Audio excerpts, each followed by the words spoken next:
এই রান্নাটা হয়ে গেলেই সবাইকে ডেকে খেতে বসিয়ে দেবা বৌমা। আচ্ছা মা, ঠিক আছে। মা, মা, এই বাঞ্চতটা এখানে কেন এসছে? তুই কার কথা বলছিস? এই যে মাসিমা, আমার কথা বলছি গো। আপনার ছেলেটা না খুব দুষ্টু, একটু ইয়ার কিউ বোঝে না বাবা গো বাবা। হ্যাঁ গো, তুমি আমার ভাইকে গালাগালি দিলে। বাড়াটা গালাগালি দেবো না তো কি দেবো? হোমচুদার বাল, বাড়া আমাকে ঘরে একা পেয়ে আমার প্যান্টের ভিতরে হাত ঢুকে দিয়েছে। মা গো মা, জামাই বাবু তুমি অত রেগে যাচ্ছ কেন?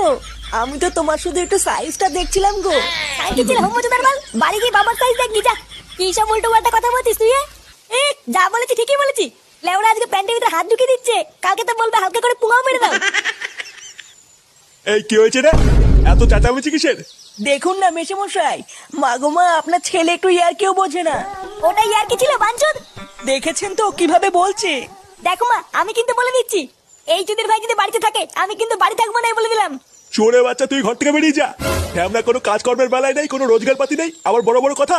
ও বাড়া, মায়ের থেকে মাসির দরদ বেশি, তাই তো? বাড়া এখন তো দেখছি আমার থেকে এই বাড়িতে এই হোমচুদার দাম বেশি।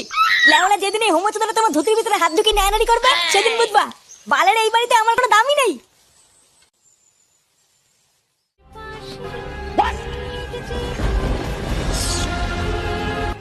এই সিরিয়ালটা দেখলে আমার খুব কান্না পায়।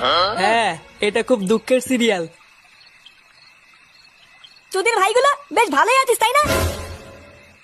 এ কি ফুটো, তুই এখন লেওরা এক হোমচুদার জন্য আমার ঘুম উড়ে গেছে, আর তোরা এখানে বসে বসে সিরিয়াল দেখছিস? বাড়া তোর আবার এত রাতে কি হলো? এত খোঁচে আছিস কেন? লেওরা খানকি ছেলে শালার জন্য আমার বাড়িতে টাকাই দায় হয়ে গেছে। চুদির ভাই হোমচুদার বাল প্যান্ট খুলে দিচ্ছে, প্যান্টের ভিতরে হাত ঢুকিয়ে নাড়ি দিচ্ছে। বোধা এইভাবে কি থাকা যায় নাকি? এই গার মেরেছে ফুটো, তোর শালা যে এইরকম, এ তো আগে জানতাম না। বোধা জানবে কি করে? আমার শালা যে হোমচুদা সবাইকে বলা যায় নাকি? বেশ ভালোই হলো ফুটো, তোর শালার কাছ থেকে মাঝে মাঝে একটু ফিরি ফিরি হ্যান্ডেল মারিয়ে নেবো। ফটকে, দেখতিস ও মোর চোর জ্বালায়, তার উপরে আবার আলবাল বকছিস। বাড়া তোরা কি কিছু করবি নাকি আমি একাই ওই শালার গুষ্টি গুদ মেরে দেবো? লেওড়া তুই অত মাথা গরম করিস না ফুটো। দাঁড়া, কাল সকালটা হোক, আমাকে একটু ভাবতে দে কি করা যায়, তারপর তো শালার ব্যবস্থা করছি। আরে হারান দাদু যে, কি ব্যাপার আজকে এত সকাল সকাল খুব খুশি খুশি লাগছে? আর বলো না পল্টু, গ্রামে না একটা নতুন হোমো এসছে। আমাকে একটু আগে রাস্তায় ডেকে বললো 10 টাকা দাও, হ্যান্ডেল মেরে দেবো। সে যে কি মজা গো পল্টু, আর কি বলবো। সকাল সকাল মনটা পুরো ভালো হয়ে গেল। কি বললা? 10 টাকা দিয়ে হ্যান্ডেল মেরে দিল? তা নয় তো আর কি বলছি গো ফুটো। তোমরা কিন্তু আবার এইসব কথা কাউকে বলো না, ঠিক আছে? এই না না দাদু, আমরা কাউকে বলবো না। লেওড়া তুমি কাউকে বলো না। আচ্ছা আচ্ছা, ঠিক আছে ঠিক আছে।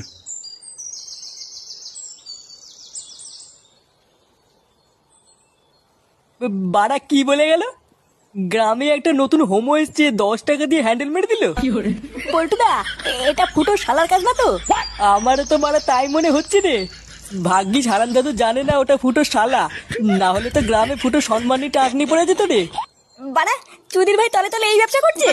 ফুটো, তুই কোনো চিন্তা করিস না, তোর শালাকে এই গ্রামে কেউ চেনে না, কোনো সমস্যা হবে না। হ্যাঁ, তুই কোনো চিন্তা করিস না। চল মদনের দোকান থেকে চা খেয়ে আসি। এ মদন, 3টে চা দে তো। আরে ফুটো যে, আমি তো সেই সকাল থেকে তোমাকে খুঁজছিলাম গো। কেন বাড়া, আমাকে দিয়ে কি হবে? হ্যাঁ রে মদন, তুই আবার হঠাৎ ফুটোকে খুঁজছিলিস কেন? আরে পল্টু কি হয়েছে জানো? আজকে সকালবেলায় ফুটো শালা এসেছিল আমার দোকানে। হ্যাঁ, তাই এসছিল তো কি হয়েছে?